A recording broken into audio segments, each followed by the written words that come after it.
What is up, homies?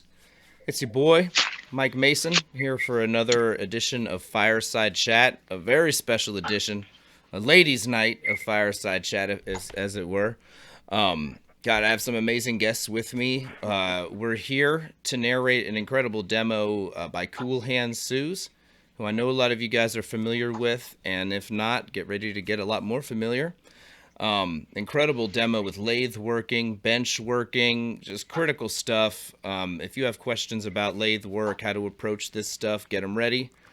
Let me take a moment to introduce some of these homegirls who are with me here. My lovely co-host, Carrie Strope. Tell them Hey, what you're about. I'm joining you from the Tradewinds Motel in Valentine, Nebraska this week as I work with a group of high schoolers doing some mosaic work. That's what I'm about this week. Yeah. Last week I was in Las Vegas with Mike filming Champs, where we saw Shayla and a bunch of other folks, and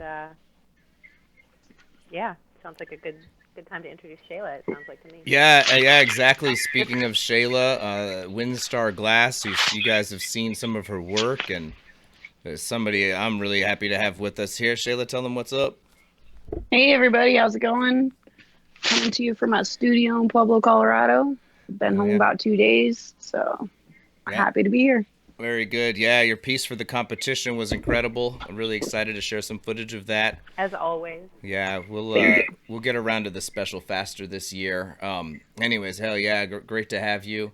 And like I said, the woman of honor, or whatever it is, Cool Hand Suuze. It's great to have you. Thanks for having me. I'm super stoked to be here. No worries. Always a pleasure to have you here and to cross paths in person. Yeah. So I wanted to let the homies have a quick, kind of premise of where you're doing, where you're coming from. How long have you been on the torch? This year in May, it'll be 23 years. Okay, word. I knew it was a long time. I didn't know it was like Jordan status or whatever. But I have been on the torch longer than I have not been on the torch in my life this year. Wow. So, that's actually quite a milestone. It's like I know. Right? Yeah. Wow. Jeez. Okay. Yeah. You are partially torch at this point. Hell yeah. I might be. Yeah. In my blood. Sure. That's really cool. How long have you been using a lathe? Did you start on the lathe or? No, I started making pipes first. I did that until early 2000s. I went to Salem Community College, and that's where I learned lathe working. I got my degree in scientific glass there. I graduated in 2006. Okay. Yeah. Very good. Awesome. It's always awesome to go to Salem, and like the IFC. I went there. That was really cool. They've got an amazing one coming up with Kiva Ford on the lineup. A whole bunch. The lineup's incredible this year. So yeah, don't sleep on that.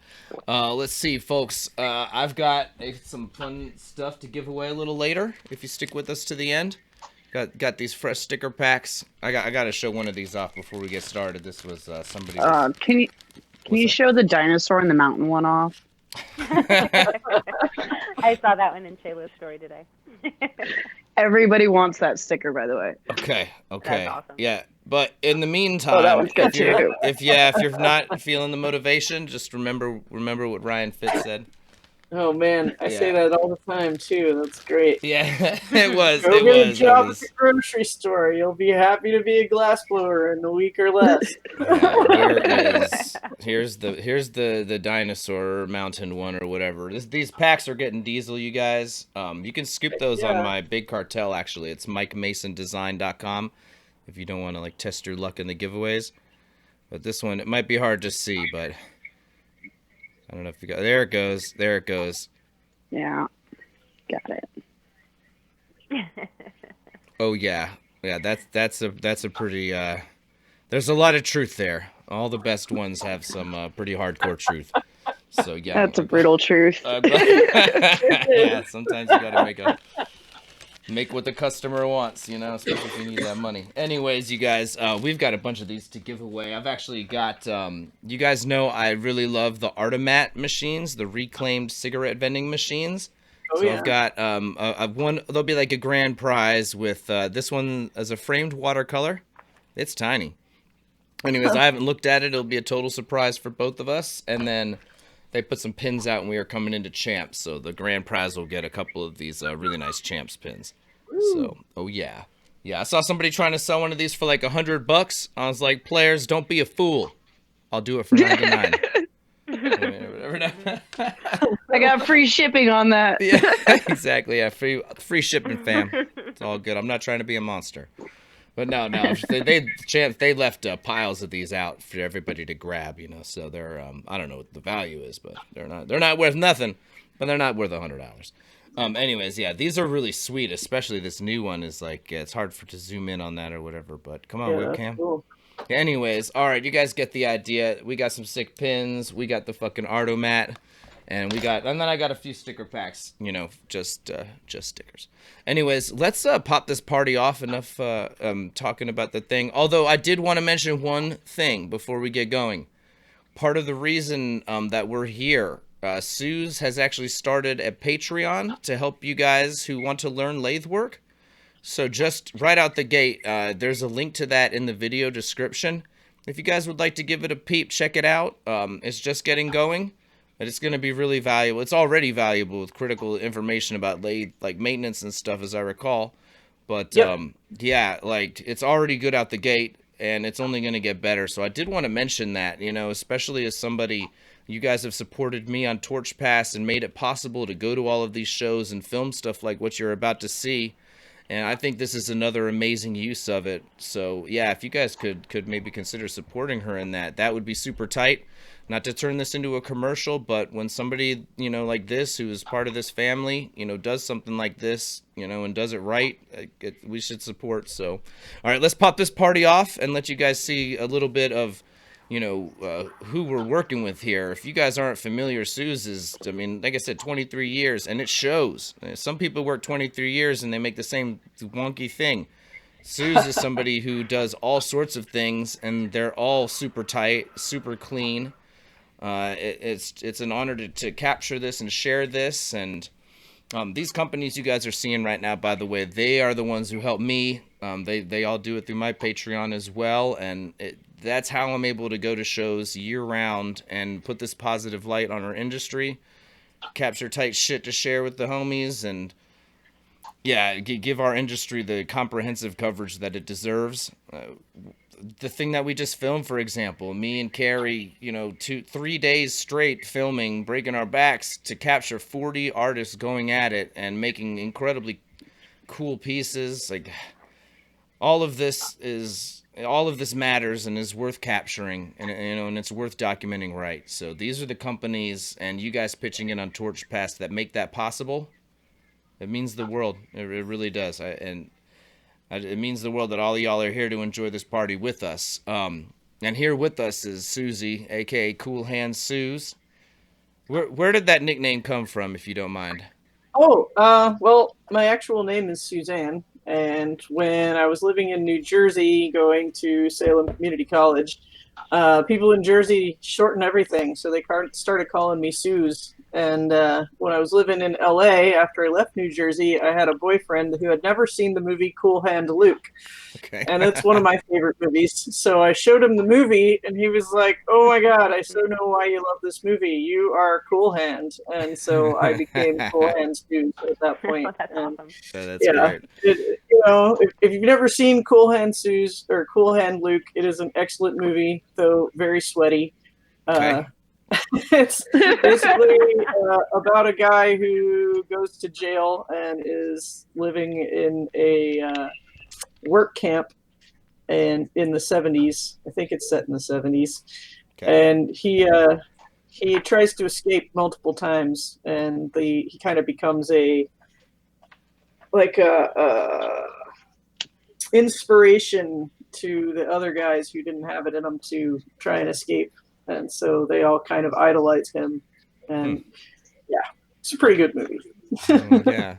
Now, right out the gate, I noticed that you went in on like the junction of the blow tube and that piece and let it rest on Yeah. your marver, and that was to straighten it, I take it?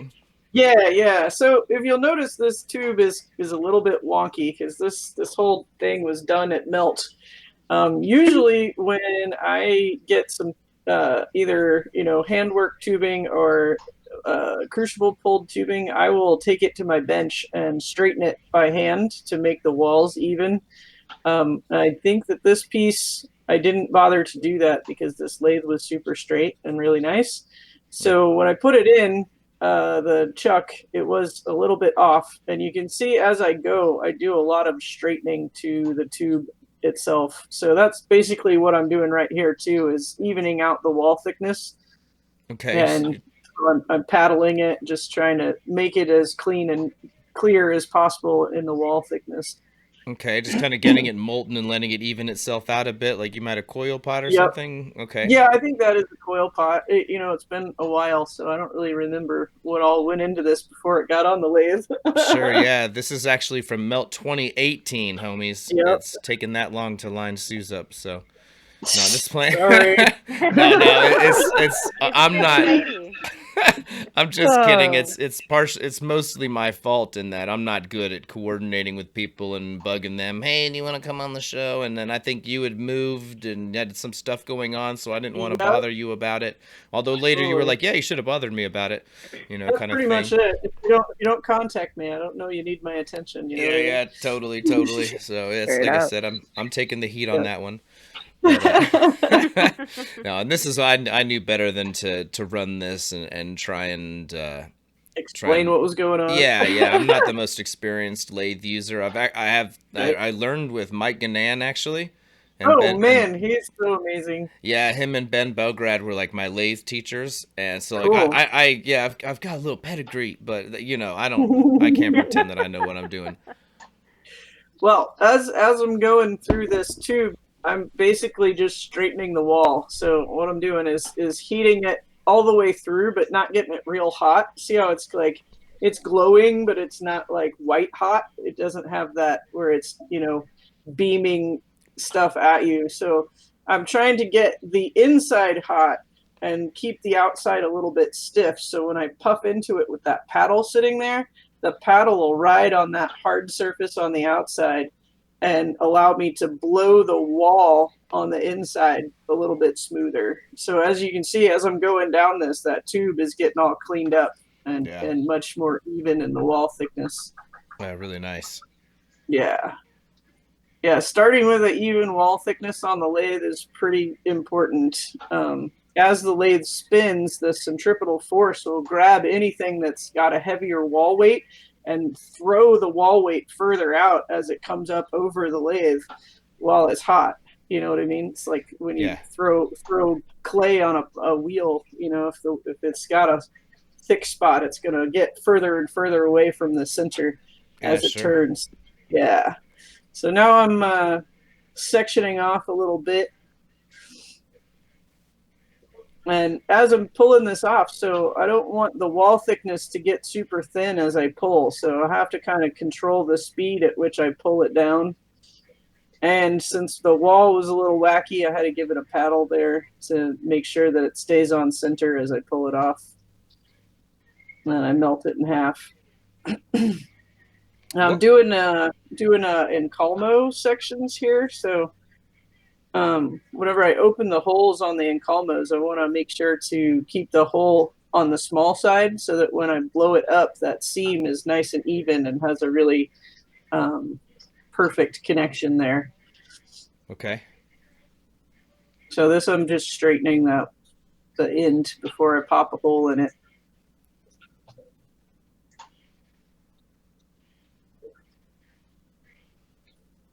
What kind of hand torch is that? This isn't my setup, so I think it's just a national with a 7-hole tip or a 13-hole tip. I think it's like a 13-hole. Okay. Yeah. Like your standard pre-mix type of jam. Yeah.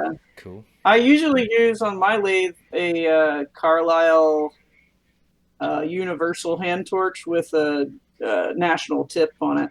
It's the high volume Carlisle universal torch. Okay. So you can see I popped a hole in that piece so that when I come back to that piece later, it's like all ready for me to just hook it up to whatever I want to connect to it. And then I always work with the mouthpiece of my piece being in the headstock, and I usually start with the mouthpiece and I work from the mouthpiece side to the bottom of the piece. So this little section that I just put in the headstock, so the headstock on the lathe, if you don't know, the headstock is the side that doesn't move. If you're standing looking at the lathe, that's the left side. And the tailstock is the side that does move, and that's on your left, or sorry, on your right when you're standing looking at the lathe. So just so you kind of have an idea, because I'm probably going to use those terms. Yeah, I was just going to ask. Yeah. For those who are not into their stocks. Yep. I have the headstock and tailstock tattooed on my arms. So. Oh, yeah. Nice. On the inside of my arms. your cheat sheet. Which one is it? I'm sorry, Carrie, you might need to speak up just a little. You're coming in pretty low. Yep. Oh, okay. Get your microphone a little closer. Yeah, you might need to put it closer to your mouth. Sorry for the trouble, but we do want to hear you. No worries. I was just saying that's her cheat sheet, right? She's got her head off and her tail totally. So in case I forget. Yeah, totally. I used to do martial arts, and it was this like I started when I was really young. And I always remember a sensei being like, yeah, if you can't remember right or left, man, just remember what side your patch is on. And even to this day, it's been like 30 whatever years, I still kind of sometimes would be like, nope, patch is over here, it's left. You know, like there's so many things that required, really quickly. Do this with the left, do that with the right. Totally. Anyways, yeah. So you'll see when I stuck these two pieces together, I started with that little tiny hole. The important thing when you do that is that you want to heat the seal itself until it becomes a full seal. You don't want to stop. If you stop in the middle of that, you'll kind of end up not heating all the way through while it's really thin. But then as you get that seal done, you kind of move the torch to either side of the seal to allow the glass to flow into the seal. Because whenever you want glass to move somewhere on the lathe, you have to heat the place you want it to move to, and then heat the glass next to it, and then bring the tailstock in to allow glass to puddle in the place where it was hot a second ago. Like a manual flow.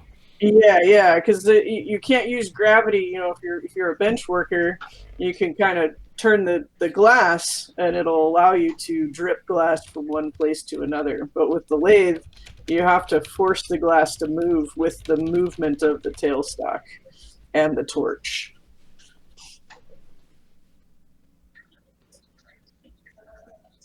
So then I just melted that little piece off. I think the colors here are terps and maybe... It's pastel potion, wasn't it? Pastel potion, I think. It seems like it's a little... it might be one of those greasy colors. Yeah. At the time, I think you mentioned it was the pastel potion, but the satin on it is like, damn, I've never... Yeah, I think it could be a greasy satin. All right, that makes sense, too. It might be. Who knows, I think people just gave me glass to work with, or I brought glass, and I don't remember what it was. Yeah. So long. Regardless. I have, no worry at all. Yeah, the satin on that, though, was beautiful. Oh, yeah. Just like, goddamn. Great. Yeah. Totally good. Just sitting there sheen and... Yep. So you can see I did that small hole again, and now I've got that same piece that I had already popped a hole in, so it's ready to just slap it on. You know what I mean? I like to give myself that little extra prep so I'm not like making, once you've got like half your piece in the lathe and it's already put together, like the less time you take to get your next section on, the better off it is, because it's just the rest of it's just sitting there cooling. Gotcha. Yeah. So you kind of bring them in, let them tag, and just the tiniest pull back. Is that right when you're doing the seal? Yeah.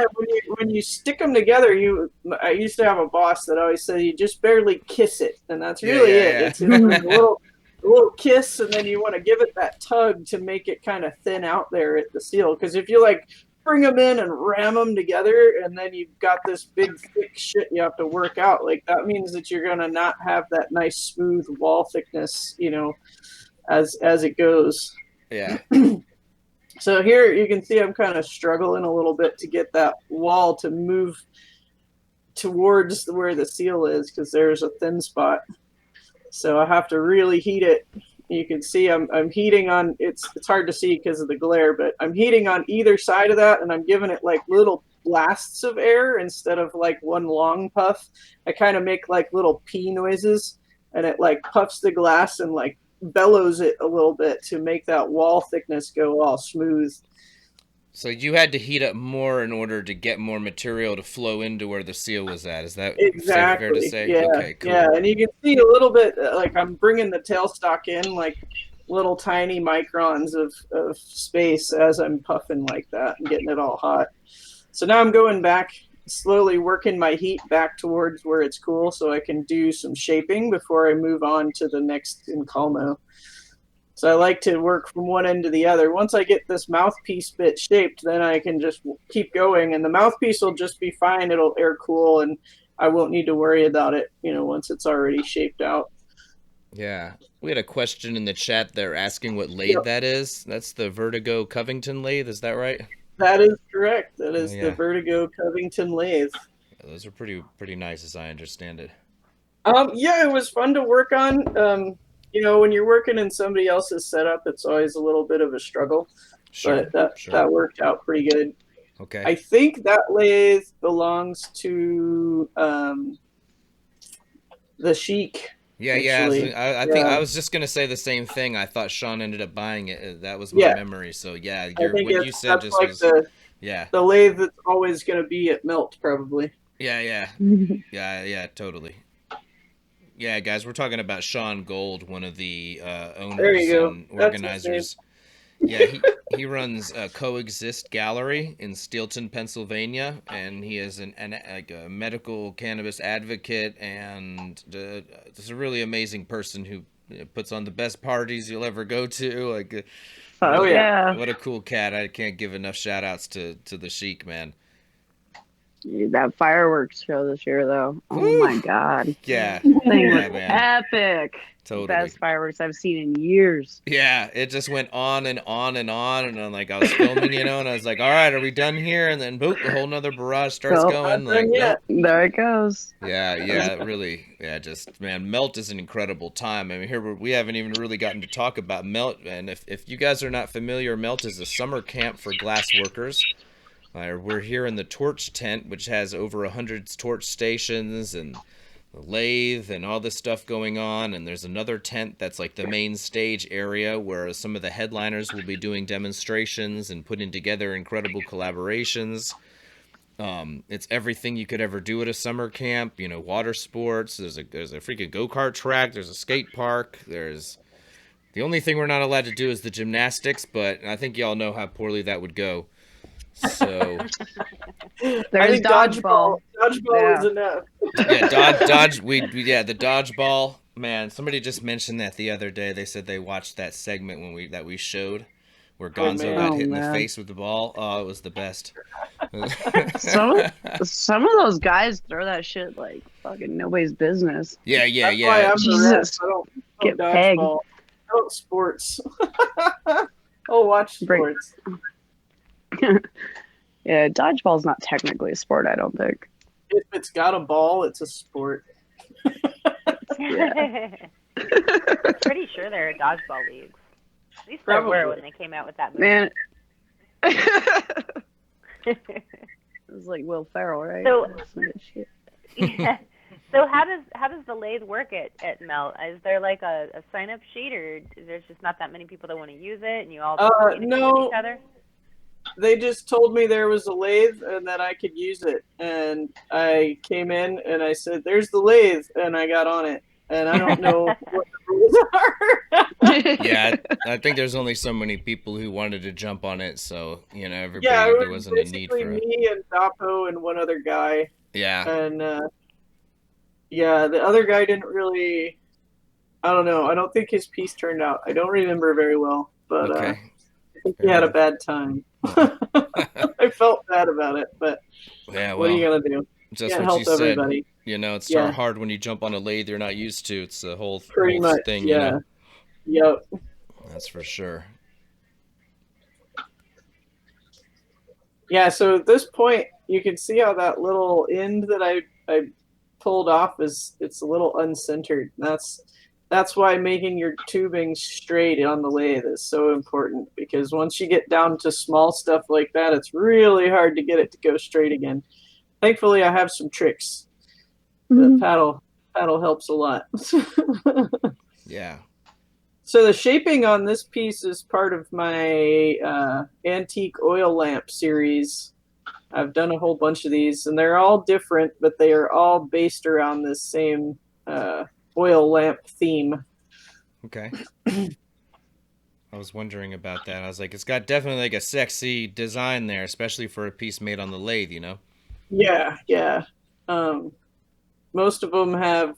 So what I do is I look through. I have a whole collection of different styles of these old oil lamps that I found on the internet, and I just copied all the pictures off the internet, and then I'll take little segments of the lamps and kind of combine them all together to make, whatever piece I see is going to be cool. So this one is kind of a standard. It's got the like curvy mouthpiece, and then the bottom is like a straight can with some big Marias. That's a gorgeous piece. That stained glass prep. If you guys probably have seen it in the thumbnail, or those of you who are with us live got to see it large in the screen, before the show starts. But man, that prep in the can is gorgeous.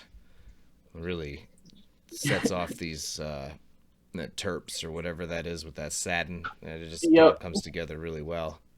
Yeah. So I had to switch my the way I usually work stuff on this lathe, because they only had one blow hose.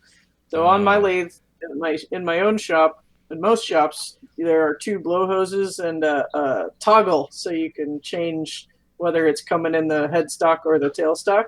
Gotcha. And this lathe only had the one hose. So in order to be able to make a clean hole, I had to switch it around every time I wanted to open a hole. So it got to be a little more time consuming than normal to do this process.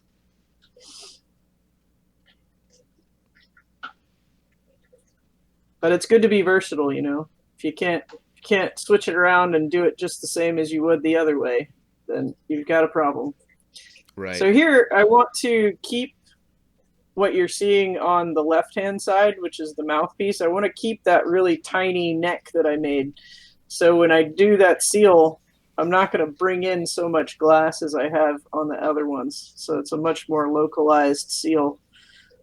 And you can see I worked it really quick and then I was done. So I made sure that those holes matched up really good and they were the right wall thickness so that I could just, give it a puff and be done with it. So now I'm just segmenting off the next piece. This will be the top of the can, this piece that I'm cutting off here. Oh, yeah. The homies in the chat like your shirt that you were wearing, the Caddyshack joint. Oh, man, yeah. You know where I got that shirt? I got that shirt from Cracker Barrel. What? Okay. I was in Cracker Barrel. I want to say, where was that?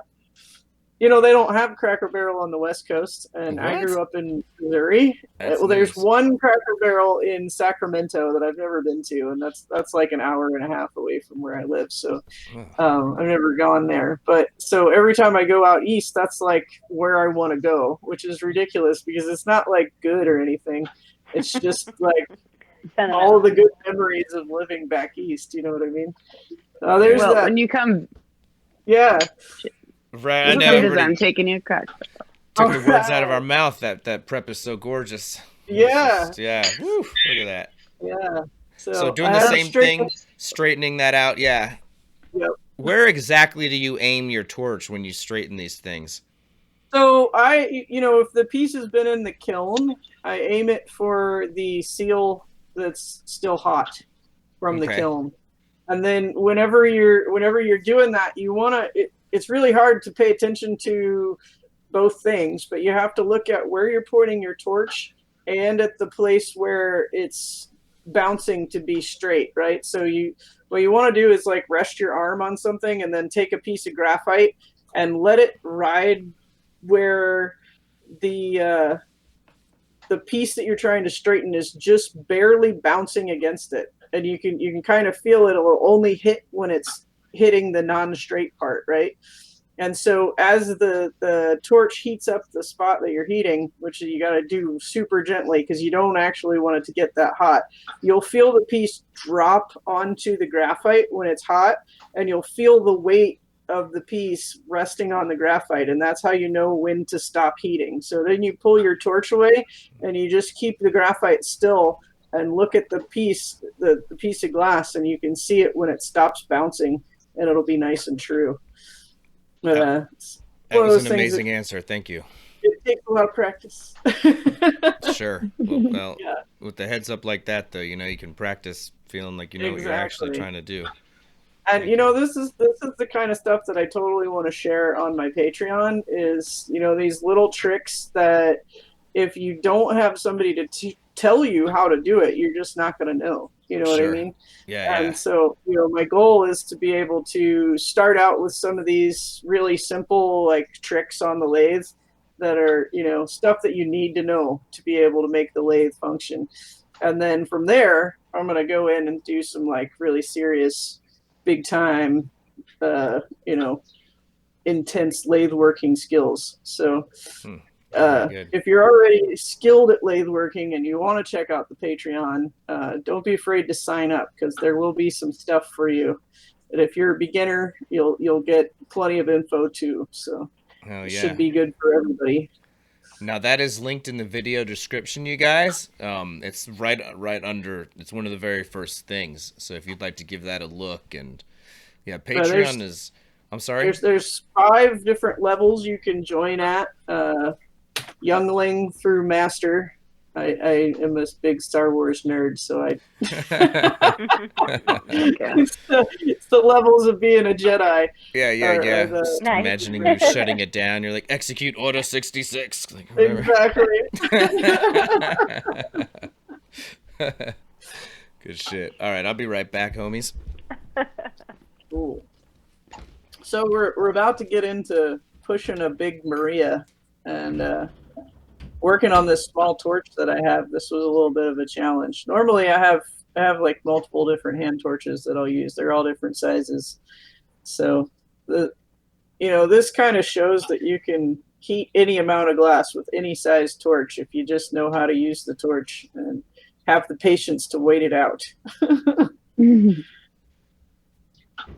So as I'm heating this, I'm kind of bringing the tailstock in and giving it a little bit of air, giving a little paddle to keep it straight on point. So this is a really fun part, when it gets into the can. The mouthpiece is always cool because it's the real techie, little tiny stuff. But the can is when you really get to put some fire into it and get excited. Yeah, sure. Yeah, this piece is... Whew. Yeah, we need to do more work, Shayla. Yeah, that's what I'm thinking. My big limitation is that I can't just bring this 1,000-pound instrument with me everywhere. So, sure. Well, I can send you some prep. I would. I'm looking at investing in a lathe as well. So maybe you could come out and teach me how to work it. I would. I just got back. I would love that. I went on a trip to Seattle to teach a guy and his shop mate some lathe stuff, and like we did like one day of actual lesson where I taught them stuff, and then the next day we just made stuff. And I really feel like they learned more from the just making stuff day than they did the actual lesson day. Yeah. Just getting to hang out and watch. Hands-on is always the way to learn, at least for me. You're actually doing and implementing. Well, that's what I hope to be able to achieve with the Patreon is, it's in your shop. Like you can watch it while you're on your lathe if you bring your phone to your lathe, you know what I mean? And do it along with the videos. Right. So hopefully that will be helpful to people. Some of the higher levels, I understand, they get to holler at you as well, right?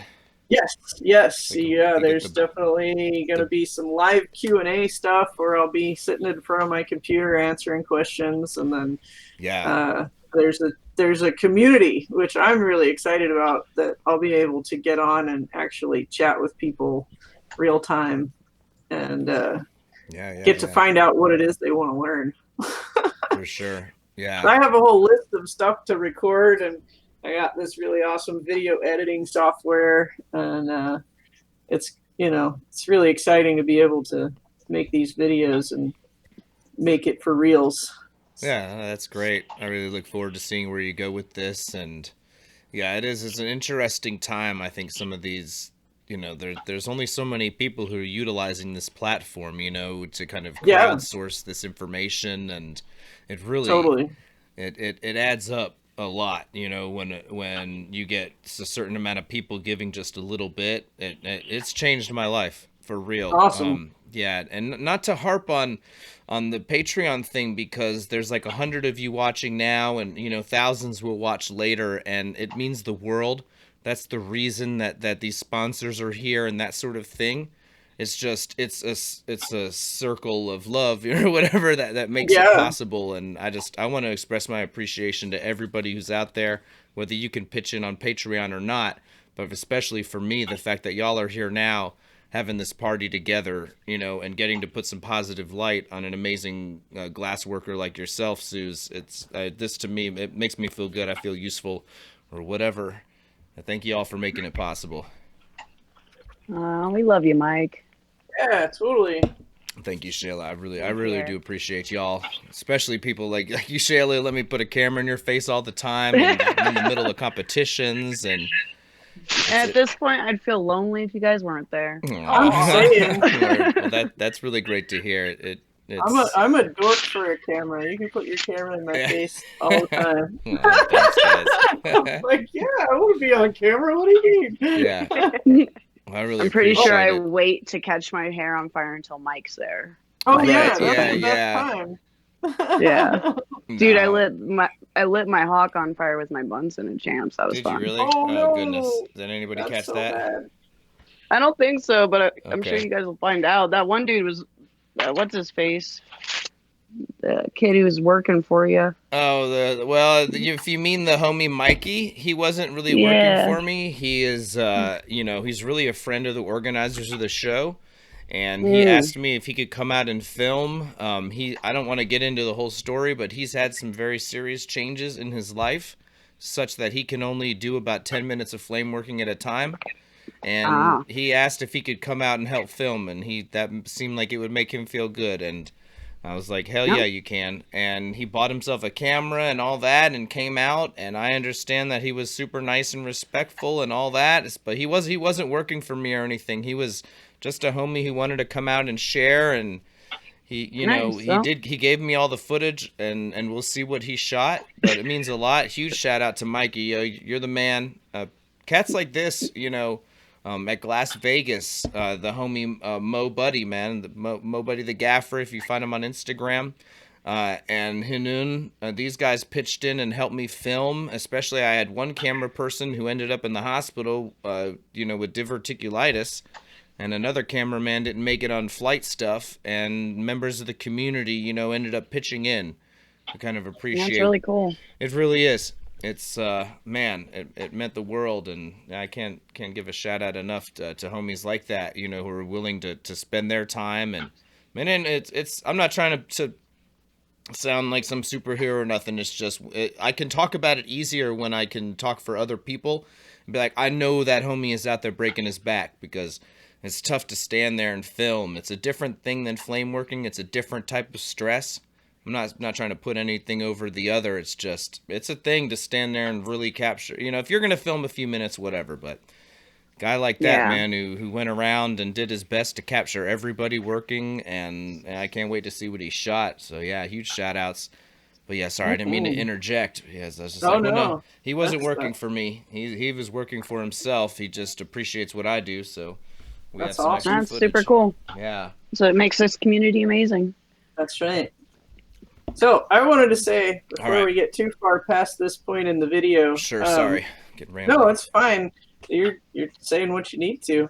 When you're working with pattern tubing, like Shayla's section, it's really important that you don't paddle it too much, because the paddle will drag and ruin the pattern on the section. So when it's hot, if you have to paddle, you have to wait for the outside to get a skin on it before you press the paddle to it, so that it doesn't twist and ruin your design. Now I noticed that you were able to like take and straighten any of my hand wonkiness out of that pattern almost like imperceptibly.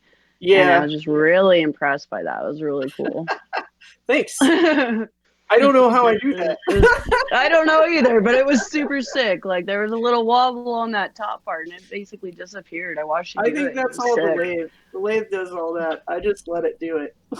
Well, you're putting the heat into it such that it evens out properly. You know, don't give all the credit to the machine. Oh no, I don't.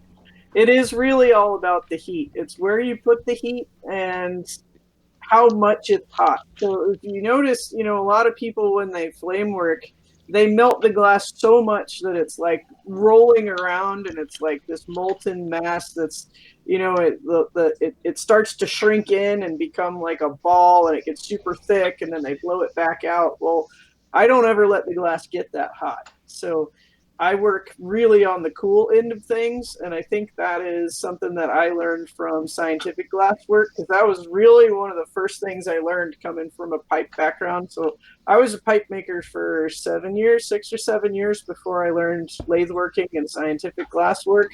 And the first thing that I learned when I went to Scientific Glass College was that I was getting the glass way too hot to do anything that I was going to be successful at with clear glass in the scientific world. So I learned pretty quickly to back off my heat. And so that kind of, when I came back to pipes after being in the scientific industry for, 10 years, that my pipe making had changed so much. Like I couldn't even do some of the stuff that I used to do back before I learned how to work scientific glass. It's just changed my style entirely. Unfortunately, there are no pictures of anything that I made before I went to Salem. Most of the stuff that I made, I was working for a company called Treetop Glass, and I worked for Jerome Baker Designs before that. And Treetop kind of had a catalog, and it was like they just were my distributor, and everything I made just went to them. So, like, they have pictures of it, but they won't give them to me. I've asked. Really? Yeah, Wow. yeah. And it was kind of before, like, I didn't have a digital camera, you know what I mean? It was like before there was the internet so much.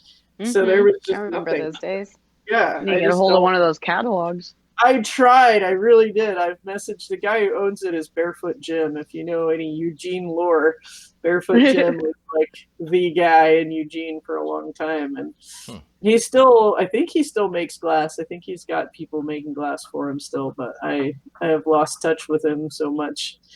But anyway, so this That is sounds me. to me like an open call for anybody that has a Barefoot Gym catalog. Right? Yeah. Send that shit to Suze. Treetop glass. If you have any treetop glass in your store, I imagine there's got to be some. Oh, hold on. Dog barking. That interference. they got excited. Well, I have my boyfriend and another glass blower in my glass shop working, and I'm in the kitchen. So if they come inside, the dogs freak out. It's giving me bunny ears. Oh, Josh Mazet. I love Josh.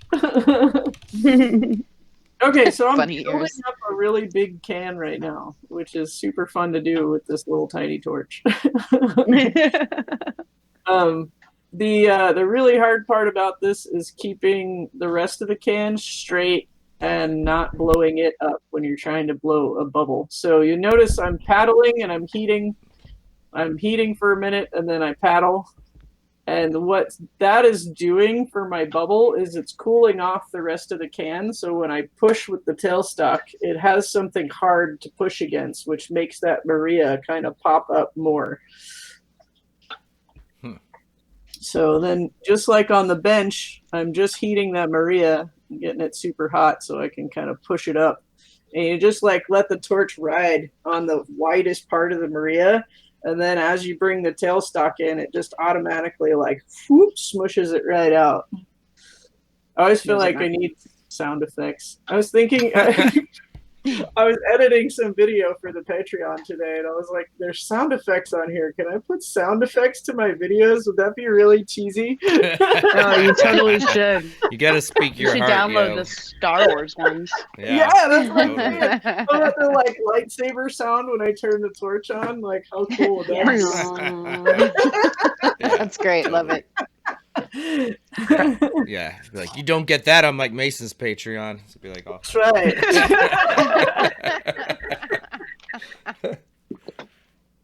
Oh man. You got to make everything extra entertaining to keep up with the millennials these days. I Yeah, know. right. I can't believe there's 104 of you right now when it's like anything more than 8 seconds and you're done on TikTok. Totally. Okay, You need so that I instant just did a really cool tech. So see how I've got that the reamer. This is my little pencil reamer. I can't work without this thing. So what I'm doing is I'm using the shape of the pencil reamer to make the curve on the inside of that elbow where the can meets the Maria. So if you feel like that's not sunk down enough, you don't have enough of a like transition from one place to another. If you just heat that corner, bring the reamer in and just let it ride there. You don't press, because if you press, you're going to get like a deep ridge. But if you just let the reamer ride on the glass and kind of give it enough pressure that the glass can't push the reamer, it'll make a nice little shoulder inside there. And so now I'm just I'm flattening out the can a little bit more. Giving it any air when you're doing that?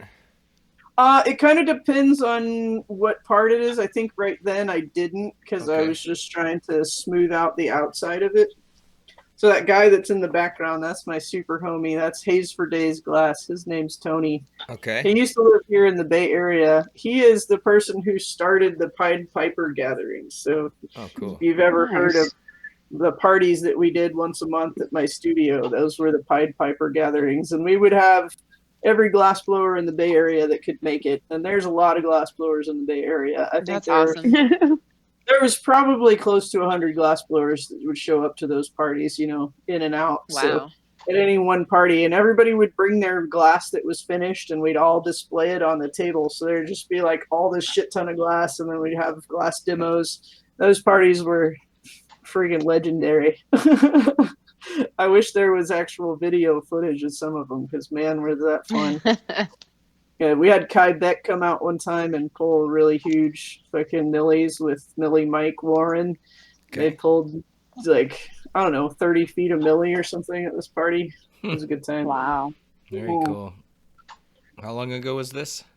The last one, we called it the Mondo Collab. I had 20 artists come and work on this one project that did not pan out in the end. A lot of the stuff broke, but that was in June of last year, right before we closed. Or no, it was May of last year, right before we closed the studio. But in let's see, I want to say 2018, the parties were still going, and we started them before we started Akala, and Akala was open for 5 years, so we did a lot of parties.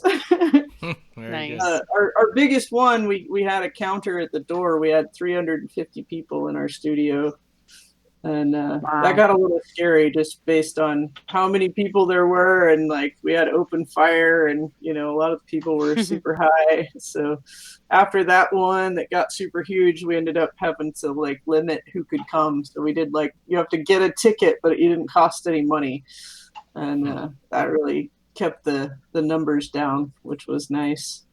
Okay, yeah. There's a certain size at which it's just no longer fun for anyone. Yeah.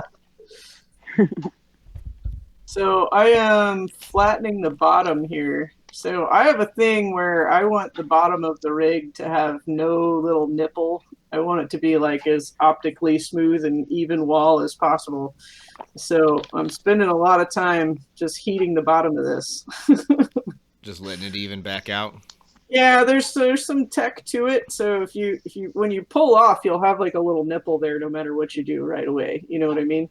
But if you bring your rod in and like clean that nipple as much as you can, and then heat the nipple itself and blow it until it's the same wall thickness. It'll end up blowing out. It'll look like a Audi belly button, and you blow it out till it's the same wall thickness as the bottom, and then you move your torch away from that little belly button and heat next to it, and the spinning of the glass will pull that little belly button out, so it just like smooths the whole bottom into one even wall thickness. So you have to use the tension of the glass next to the other glass to make that all smooth. So I think here I'm just evening out some wall, making it not so floppy. So I do a lot of like feathering the heat with the torch. You'll notice I'm always riding the torch like either below or above the glass rather than directly into the center of the tube. And that's because I'm controlling how much heat is going into the glass by where I'm putting the fire. Okay. So I think I'm making probably the noodle, I call it, which is like the outside part that holds the joint, and then the down stem. Probably I might be making the joint here. I don't remember which one I did first.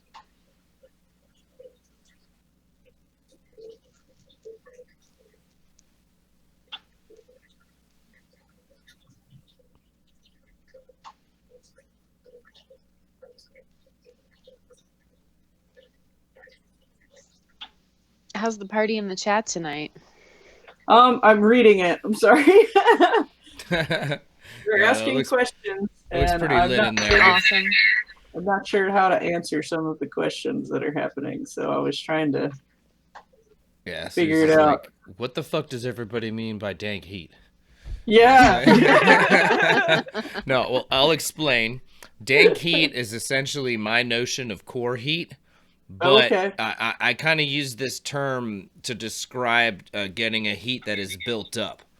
Yeah. Not a heat where you just drilled it in, like from the surface. I mean a heat Right. much like what you're doing with the feathering. You're controlling the Exactly. heat, letting it build up such that it's Yep. just the right amount you want and even, and that facilitates, pulling something Yeah. like this. And so that's what I call dank heat. It's a bit of a, it's a bit of a laugh, but at the end of the day, it's really not. It's a synthesis of these two concepts of core heat and building up heat. And building up heat is something I learned from Boyd Suguki, who then taught it to Mattis Skokie, who taught it to me. And it's just In the scientific glass world, they call that your heat base.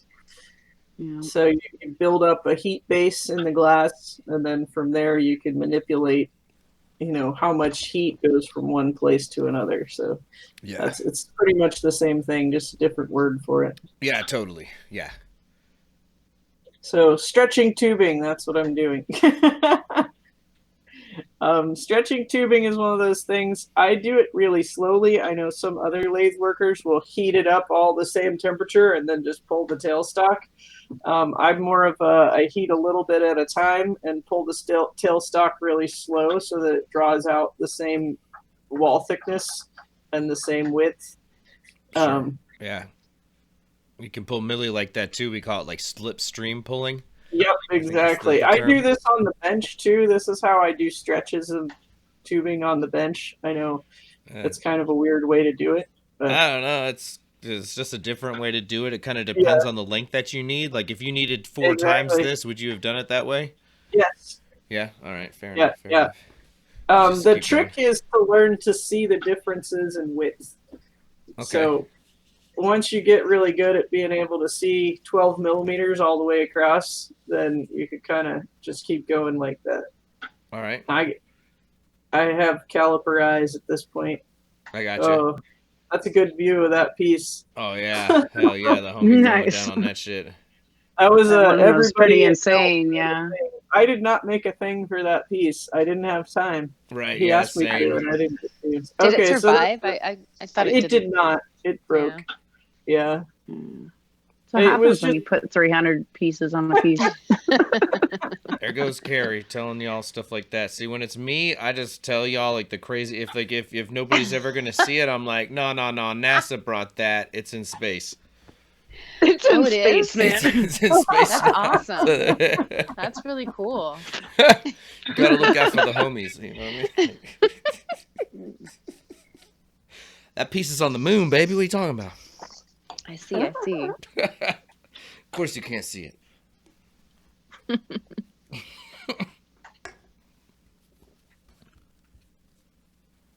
Back to the way Suze pulls her tubing. I pull my tubing and my stringers the same way, and I find that I can control the wall thickness a lot easier. Yeah, that's the whole deal, is that when you pull it all at once, you know, the wall can kind of do whatever it wants. Sometimes you'll end up with a really thick spot. Sure. And sometimes you won't. I also pull stringers that way if I want them to be all the way the same size. You know, if it matters, they're all the same. Like if I'm pulling them for back stack or whatever.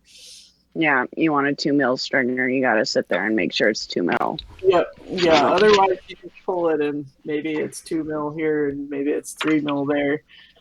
Yeah. That all has to do with the heat base too. So it's harder to control. Somebody in the chat, Mike, is asking if you're going to be able to make it to IFC this year. IFC is not on my agenda this year. No? Okay. Yeah, sorry, dogs. It's a bridge too far. I've got the Beat Expo coming up at the end of the month. And I was like, am I really going to be able to properly fit this in March? And then, like, it's the 20th to the 22nd, and then I would basically have to leave right away to go to Vegas again after that. So I was like, nope. And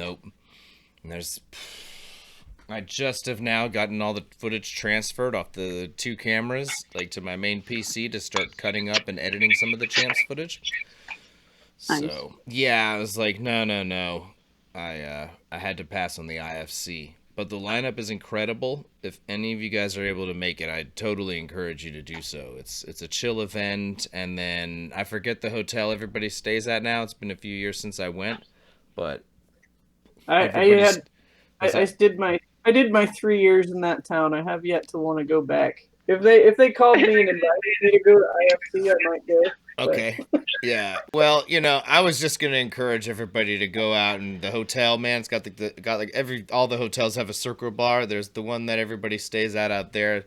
It's a good scene at night, you know. It's just a fun time. Oh, yeah. So if you're in the area or you're willing to drive out, and I thought it was a really good time, and everybody's super cool out there. I've still got an interview with Paul Stankert that I did that is completely ridiculous.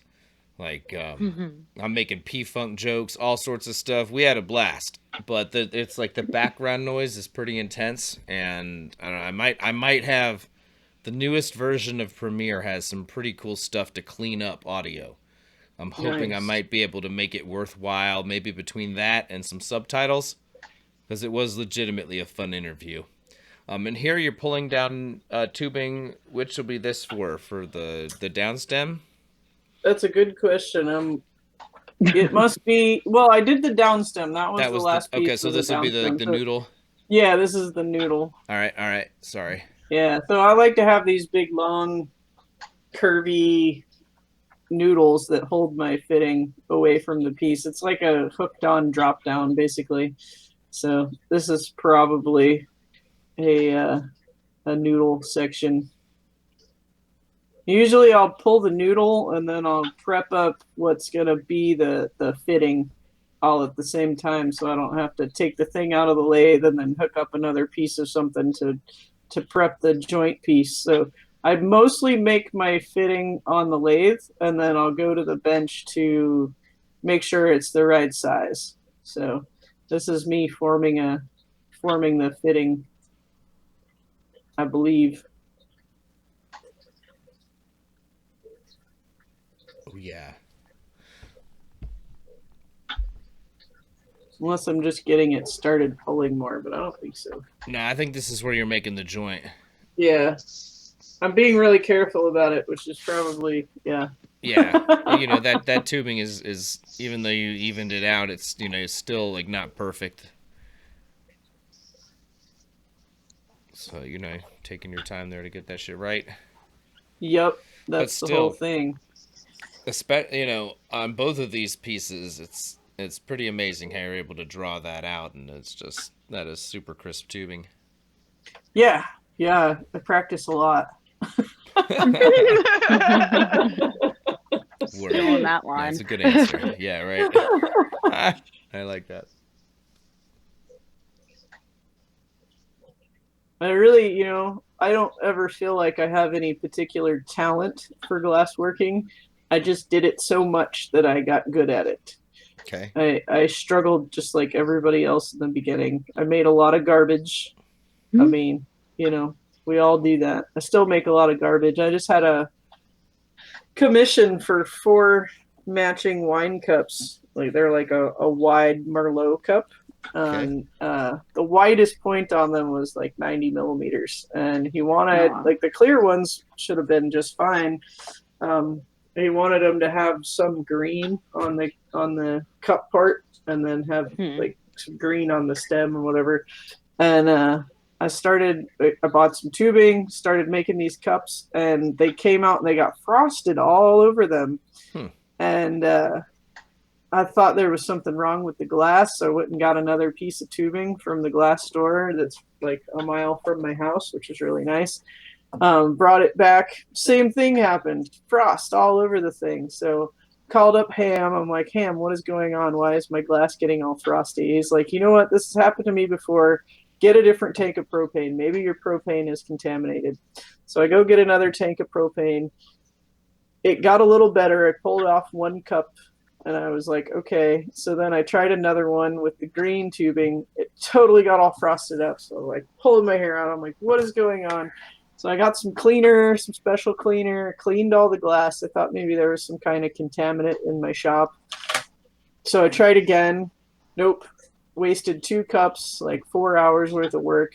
So I have this whole bucket full of trash cups, and these are 90 millimeters. This is big. This is not just like, a little cup. So I'm like thinking about it some more, and I call up Lytton, and I tell Tim at Lytton, I was like, hey, I think there might be something wrong with my machine. So he goes through with me how to adjust all this stuff. My machine was off. It was spinning, so I don't know how to explain this without seeing it, but you've got the bores, it's the hole through the chuck on either side. If they are not spinning true, then even if your chucks are true, it will still make the glass off because the center level of the lathe was off. So it ended up being that one of my chucks was slightly behind the other one. So you couldn't see it while you're sitting at the lathe. Like they look like they were spinning totally true. I had to look at it from the top. And so once I fixed that, it was all good. But yeah, whole bucket full of garbage. Jeez. And like 3 weeks, I was like, oh yeah, I can bang out 4 cups, no problem. Well, I had to call my customer and be like, hey dude, I'm sorry this is taking so long. I've run into this problem. But he was super cool about it, and ended up giving me a couple bottles of really nice wine and stuff. So it was all good. Yeah, that is a nice perk of living in the area where you live.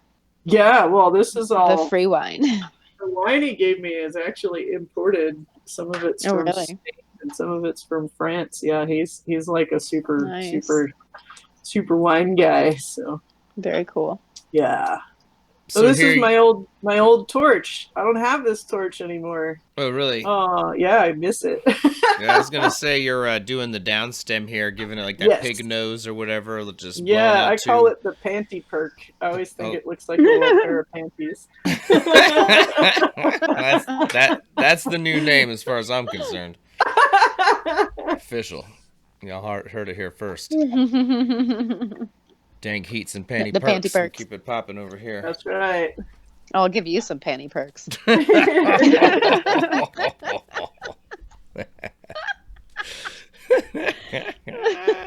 Very good, Carrie. That was good. Thank you.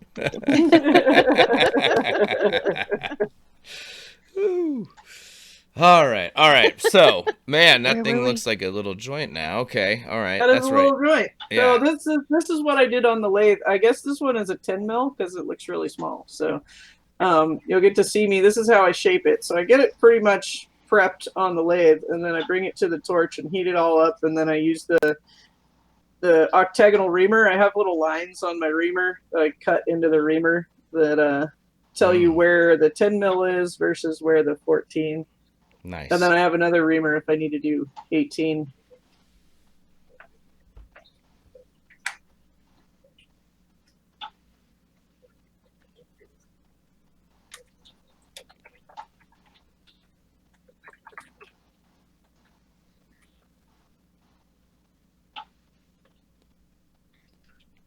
All right, people in the chat are asking me some questions. So Yep, they're about to yeah. Me Too carry out of the game. Oh, They're just jealous.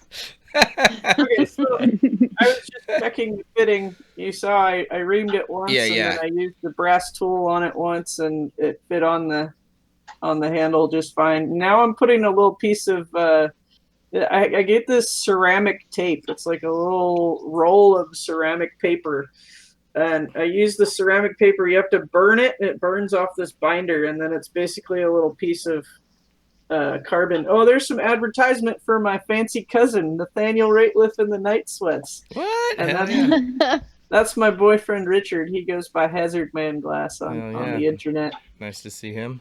Yeah, he was my apprentice for the last few years, and now he's like a full-fledged glass blower. So, hell yeah, very nice. Cool. Now, that paper you used, is that similar to graphite tape, or like where do you get that stuff? I get it from Whale Apparatus. You can go to whaleapparatus.com. They have it in the tapes section. But once you burn the binder off of it, it is just like graphite tape. So okay, gotcha. I think it cracked here, and I had to heat it up again and re-ream it. I think when I put the holder in, it cracked. So sometimes that happens. Yeah, they'll suck that heat right out of it. So Grim just showed me they have graphite spray. You can get it for it's amazing. Yeah, it's so amazing. Is it like Aquadag? Is amazing, but super flammable. Does it come in an actual spray bottle? Spray into the flame? Yeah. You want to keep that far away from your torch for sure. Any flame. That's good to know. Yeah. So this little graphite or brass tool I got I think it's from Blast Shield. You gotta wax that sucker really good before you use it. Hell yeah, Derek Weaver in the house. Shout out Heady Dreddy Glass out there, man. Fucking fuck yeah, Derek. What's up, Derek? Yeah, dude. Old friend. Much love for this man. Melt regular as well. I've actually gotten amazing footage of Derek and Nathan Belmont making a pendant together from 2018 that still hasn't run yet. As a matter of fact, I want to get both of these guys on here to run that. It's a really cool pendant. I think Derek actually has the pendant, if I'm not mistaken. I saw it. I was like, wait, is that the one I filmed? He was like, yeah. Awesome. Yeah. Okay, so now I'm making the bottom piece. So on all my fittings, I do this little it's like an upside down Hershey kiss almost. And I did it by hand here. A lot of times I do them on the lathe.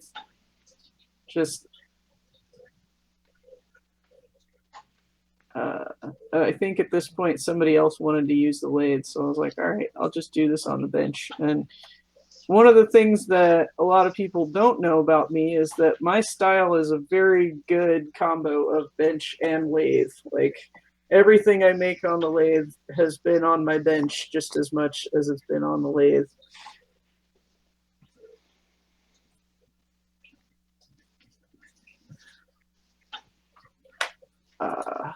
Got a question about rubber stoppers.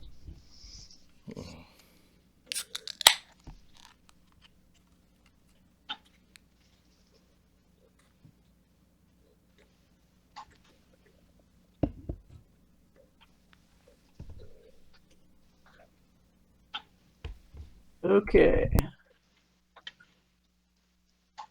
So I am just making that little Maria there. You can see I'm doing the same thing where I'm like heating it just barely in the fire so that the part that I want to be the widest is really what's getting the hottest. And then I take it out of the fire and kind of puff it and push it together a little bit.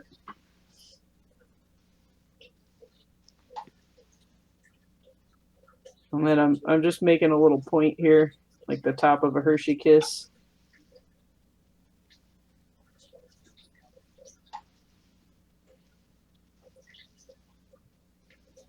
Does it stay perfectly tight or airtight around that tape, or is it like almost airtight, or? I never noticed. It probably has a little bit of an air leak, but Sure. I know that the paper has less air leak than graphite tape because I have used the graphite tape itself. Sure. You can get different widths of graphite tape. This paper ends up being like so thin that it's negligible. If there's an air leak, you wouldn't even notice it. I mean, you can see I'm not working hard to blow this hole. Yeah, no, I was just curious. Yeah. Seeing it that close, it makes it look huge. Like right? Yeah, it's super thin. Yeah, I think it's like, I mean, a fraction of a millimeter for sure. Gotcha. Cool. Yeah, that sounds neat. That sounds superior to graphite tape. It is in some ways. You have to be careful. If it gets close to your fire, it will burn onto the glass. So okay. You got to make sure to keep it down in the joint holder. Like if you're doing like a Dewar seal, you want to make sure it's down at the bottom of your joint holder so that your fire never gets close to it. Okay. I have burned it onto my joints before and had to pull the joint off, put a new one on. So now it looked like you did that butt seal pretty hot there. You kind of one and done. Is that right? It's not finished. I usually do this. I pull my handle off so then I can just put air through the holder. Okay. But yeah, I mean, it's sealed. It's just not sealed all the way. I got you. Sorry. Yeah. No. Forgot. You can see there's like a line there where it's not sealed all the way. Gotcha. Yeah. Some things I do one stick seal. It kind of depends on what it is that I'm doing. With this, when I stick it together, I don't expect it to be straight. So I can do this next bit and straighten it while I'm sealing it. Okay, I see. And this is the thing. Oh, sorry. I don't use bridges often when I'm doing stuff. So at this point, most people would try and bridge this somehow. Right. So that they could do this seal, but I don't do that. I just do it in quadrants so that there's always hard glass holding it in place. Yeah, that's how you fooled me. I was like, okay, all right, we're done here, and then nope. Yeah, nope. You're just quartering it or whatever. Yep. Yeah. Yeah, I do a lot of stuff like this where it's just kind of hanging out. Maybe a good 5 minutes on bridge work though.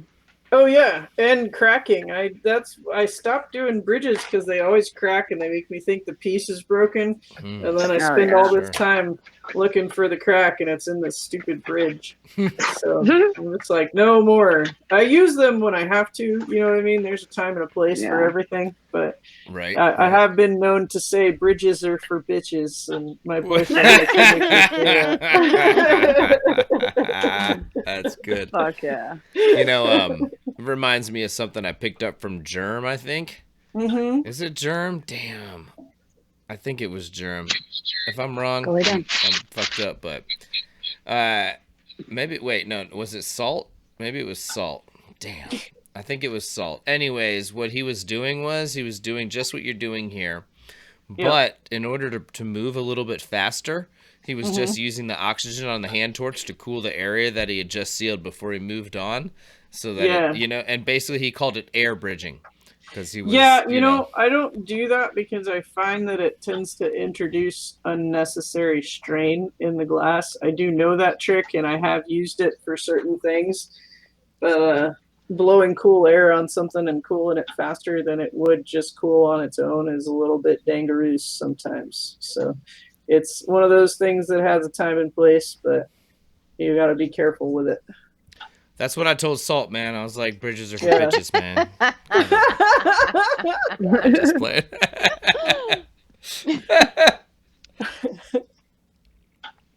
Oh, somebody's making a dildo.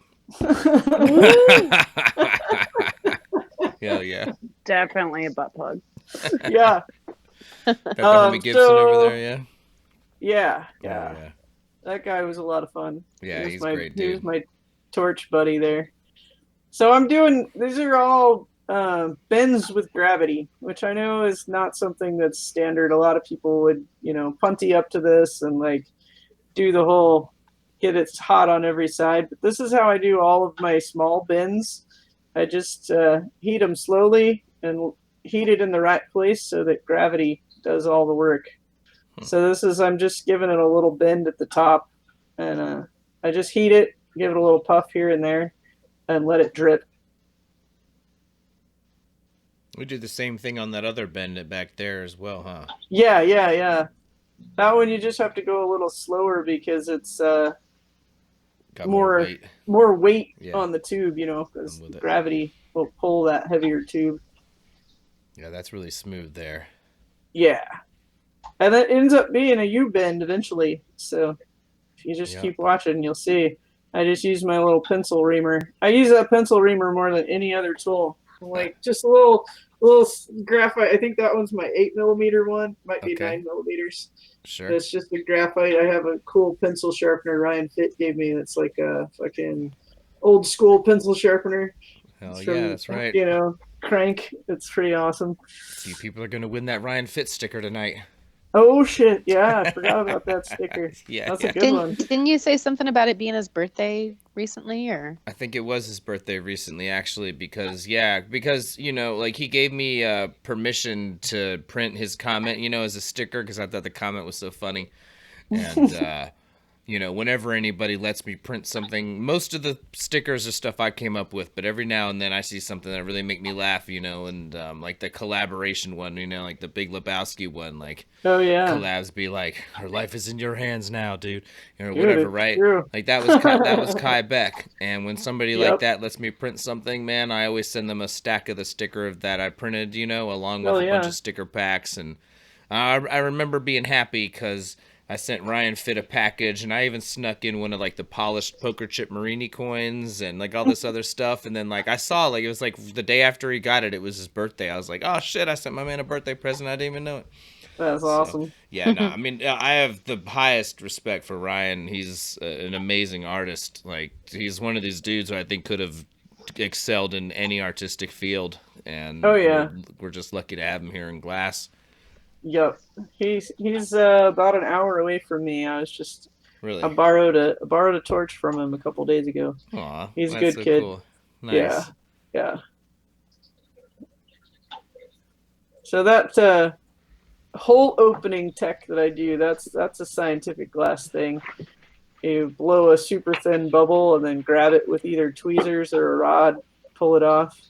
Oh, this here is one of my favorite tools too. This is a little brass. Yeah, I remember octagonal reamer. Yeah, we ran that demo. That was made by my homie Garrett. Yeah. Yeah, we ran that demo from Glass Vegas, and I remember being like, "Yo, what is that? How do we get it?" Yep. Yeah, totally. Yeah, that was a cool tool. One. And now, just to get back into what you were mentioning about how you blow that bubble out and then remove the material, I wanted to talk about that because it's something that I mentioned. Whenever I see a fucked up seal, I'm always like, all right, well, you didn't remove enough. Like 9 times out of 10, beginners are leaving way too much material when they open their holes for seals. That's totally real, yeah. Yeah, so just guys, homies, if you're like opening a hole for that ring seal or anything, like just don't get into the. I know there's like this idea. I feel like a lot of us were collectors before we started doing this, and we want like thick glass, we're like, oh, that thick glass is tight. So if you think you've got like thick glass at the seal, that the seal's going to be stronger, wrong. The stronger seal is the one that's all even. And all right, hold on, what's going on here? Is that's a foil plug? That is a cork with foil around it. A cork with foil around it. Okay. Cork. Yeah, that's like very good. So I let my pieces that I'm gonna put inside the rig and the joint piece cool on the bench. So that I can hold them in my hand. And you'll see as I do this, I have a very unique way of putting together a 2-part ring seal. So I'm warming up the piece. You can see the cool color changes on it right now. Now it looks, before it was all purple, now it looks all blue and yellow. That's pretty awesome. Oh yeah. So I'm opening this hole. This is another place you want to remove the glass that is in the hole where you want your downstem to go. So I blow this out, and then I grab the top of the hole and I just pull a bunch of glass off of it so that the hole, if you leave that glass there, if you just pop a hole and don't remove any glass, then you have to deal with all that glass. The glass has to go away for you to have a hole. Otherwise, you've got too much crap around the seal. Yeah. So this is me pulling it away. See how I grabbed it with the tweezers, and then I pop the hole and I pull all that glass out of there. And then I open the hole, make it nice and round with my little pencil reamer. And the homie keeps wanting to talk about the moil there. What is he talking about? I'm not certain, man. Like, we aren't cutting penises. I know, I was about to say, we about to do a circumcision or what's going on here? Okay, so here's the cool trick. I hold my downstem with the tweezers. So I put the tweezers into the downstem and then release the tweezers, and the tension of the tweezers holds the downstem for me. So it's all I just stick it in there with the tweezers. So I'm just making that hole a little bit bigger. My downstem was a little too big. So it's important when you're matching up your downstem, you want the downstem to just seat in that hole where the flare is on the downstem. If your downstem sits outside that hole, it's going to be too much glass there again. So now that I got that the hole open, I go back and I heat this whole thing up again. Oh yeah, 147 homies out there in the chat. I can't believe it. Awesome. Really appreciate y'all. It really means a lot that everybody makes this such a fun party, and it's why I keep doing thanks for watching. Yeah, it really do. It makes it possible to do so much for the community because all of y'all are here together. I can't appreciate y'all enough. So when I was heating this up after I popped the hole, I got a little too warm because that greasy glass is real soft. So I had to straighten it out again. So you saw me rest it on the paddle just like I do on the lathe and just spin it until it's all set up again in the right place.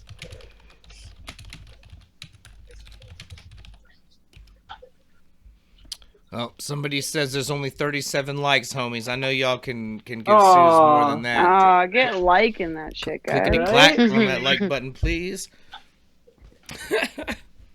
Okay, so here I'm tagging one side of that rim. I'm heating it, and then I tag it to that downstem. So the downstem is just kind of seated in there, just barely. Okay, so it's just sealed on that little back. You even just broke it off because you were like, Yeah, it wasn't in there right. It was all a little good, bit off, so I just popped it back off, which is one of the nice things about doing this method is if it doesn't go in just right, you can kind of adjust it. So now it's in the right place. And so now I can either use my tungsten pick or my reamer, my graphite reamer.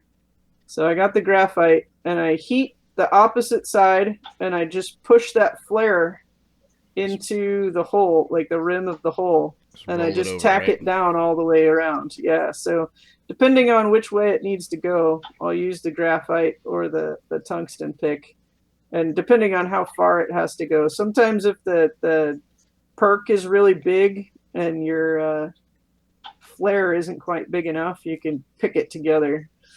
So you can see I'm just kind of heating it and picking it, and I just close it up all the way around.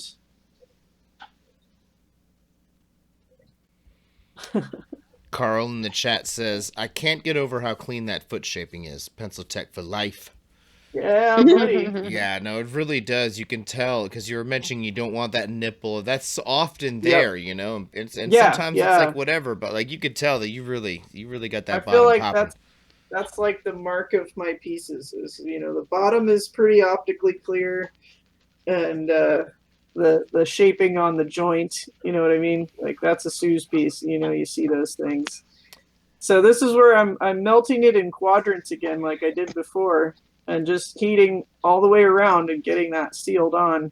So this is all done with no air. There's a hole in there. You know what I mean? Just about to ask that because it seemed like maybe you might even be able to pause there and give a puff, but the holes in that downstem are such that it's not like there's no air happening. I just have a mouthpiece for no reason at this point. I got you. So it looks like it got a little unstraight while I was putting it in. So now I'm straightening it. I'm using the tungsten pick to straighten the downstem. It's just important that that inner wall doesn't tag on the inside, right? Yeah. Word. Yeah. Yeah. So now I'm heating it up all the way around again. So once you get that stuck, so you're really localizing the heat while you're doing that little ring seal bit. And if you don't go back and give it some love all the way around, you're risking cracking really easily because you spend so much time just heating this one place. Mm-hmm. So I start from that place where it's hot, and I work my heat around out from that little spot. Wow, it's so crazy to see my arm without my giant tattoo. I got this big tattoo in the last year. Yeah, again, homies, this is from Melt 2018. Yeah. We've just... I have a nice burn on my arm, too. Yeah. Look at that. Yeah. It's just been difficult to line people up, and I didn't want to run this, until we could have you with us. And this has been amazing. Thank you so much, Suze, for joining us. Hey, I'm super happy to be here. Yeah, I'm really glad that we waited until we could do this together and do it right. This footage, me too. I'm happy with this. Very happy with this. And Shayla, thank you so much for joining us. No, absolutely. This is awesome. Oh yeah, cheers. Okay, so now you can see I've put the noodle on with the joint, and it's cold, so I can like grab it and move it around. And no bridge. I'm working it in quadrants so it doesn't move around too much. So I worked the underside, and now I'm going to work the back side. So in between, I'll work the one side, and then I wait for a second for it to sit up, so it's nice and hard. And then I start heating the other side. And sometimes these kind of move around, the inside will move around, the outside will move around. And there's ways to fix that, which I don't know if I have to do that in this one or not. So hopefully we'll get to see me straighten things.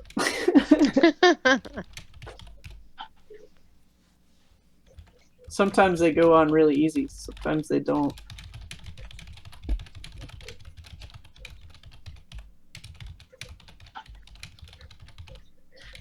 Yeah, Mike, whenever you're filming, I always end up talking to you the whole time. Yeah. I mean, I really enjoy chatting with you. Normally, I'm a little more quiet. I've got what I call a prime direct. You're Star Wars. I'm Star Trek. Yeah, I love Star Trek too. Okay, anything space related, I'm in. I watch Star Trek all the time. I'm like the weirdo that likes them both. No, I love them both too. But no, I've got what I call like the prime directive when I'm filming, especially during competitions. But generally speaking, I don't want to bother the artists while they're doing their thing, unless that's what they want to do. And you're social, so that's how it goes. But a lot of times I'm much more quiet, and I'm just like super focused, and yeah. So you're working. I just can't have somebody stand there and not talk to them. That's weird and awkward to me. I'm like, you're there, you're gonna get talked at. That's just how it works. Like, sorry, I'm gonna talk through your video, but I don't think I was talking to you at this point. I was pretty concentrated. This is like the point where I lose the most pieces. I think it's true for everybody. It's like the end. Yeah. Okay, so I'm straightening things. So you can see it moved a little bit. So yeah, thanks for all the kind words in the chat, y'all. It means a lot that y'all dig this type of content, and yeah.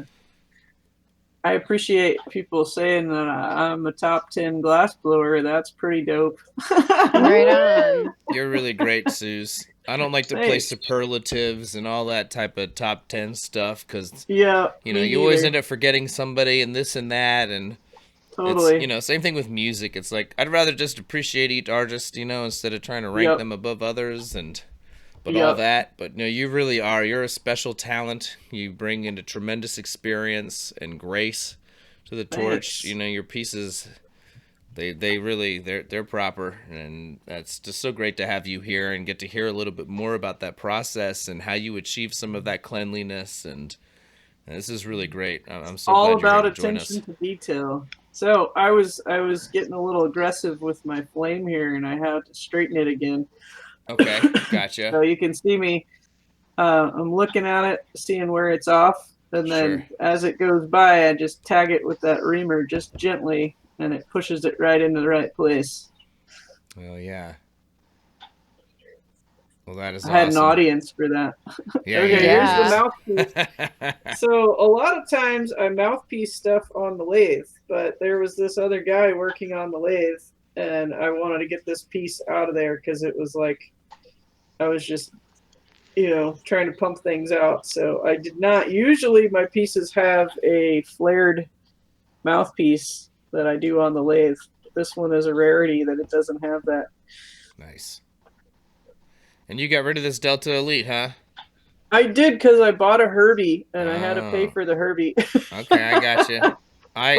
You know what? When I did it, this is a good story for all you other glass blowers out there. Never sell your equipment, even if you think you should, because I sold my GTT and the Herbie doesn't fit on my lathe. So now I don't have a bench torch on my lathe to do big hot stuff. No. Which is why I went and borrowed a torch from Ryan Fitt. Gotcha. So, lesson learned. Don't sell your old equipment, which I should have known because I still have my old Red Max that I bought in 2000. Okay. Maybe 2000, I think. Yeah. And do you ever use your Red Max? Yeah. Well, I'm going to have to when I come to melt this year because I'm not bringing a freaking air compressor on the airplane. That's for sure. Yeah, you like to run the Herbie with air. The candles are bright and all that without it, yeah? Yeah. So my boyfriend works on a Red Max too, and so I think what we're gonna do is just buy him a torch ticket, and then I'm on the billing, so I'm gonna just use the lathe, and if I need a torch, I'll just use his Red Max. So cool. I gotcha. Well, depending how we come out, if I can, I'll try and bring out a Delta Elite for you. Sweet. Yeah. I'm not certain how that's actually gonna work, but we're probably gonna fly. But I don't know if we drive. Never know. Yeah. Well, we're probably going to fly just because we have to come back right away. But yeah, see, I don't. I actually need to go up to Pipe Classic afterwards and stuff. So that's why I'm thinking I might be able to drive it out, type of thing. Yeah. So, yeah. Oh, well, there's PJ over there looking much less bearded. Finished it. No shit, huh? That beard threw me off. Me too. I didn't even recognize I was like, who are you? Yeah, doing some CBDs there, I guess. It's diet weed. Diet weed, yeah. Yes.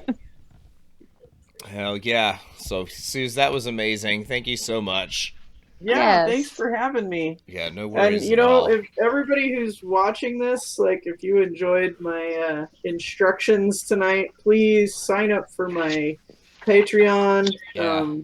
This is just a small taste of the instructional finesse that I'll be giving on my videos, and I'm super excited to share all this crap that's in my head that I've been gathering for 23 years. So this is I don't want this art to die off. I don't want lathe working to become a thing of the past, and the only way it's going to keep going is if the people who have crap in their head share it with other people so they can share it with other people. So please let me give you my stuff. Well said. Yeah, I'm already on there. I'm at the Padawan or whatever, the youngling. The Padawan. Yeah. Yes. Yeah, I think it's gonna be good. I'm excited, and I really, guys, you should check that shit out.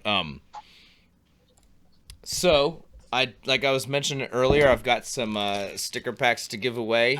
These motherfuckers are loaded. There's like 20 something stickers in there, I think, as I recall. We got a grand prize with an Artomat prize. It's a framed watercolor. I don't know what's in here. I've not opened it. Surprise for me and you. Some Champs pins. Yeah.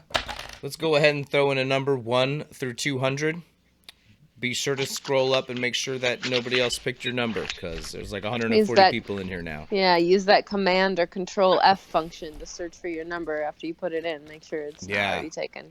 And Suze, I throw you up there. Thank you so much again for that amazing demo. Yeah, totally. Thanks so much for being here, Suze. Yeah, for Thanks real. For having me.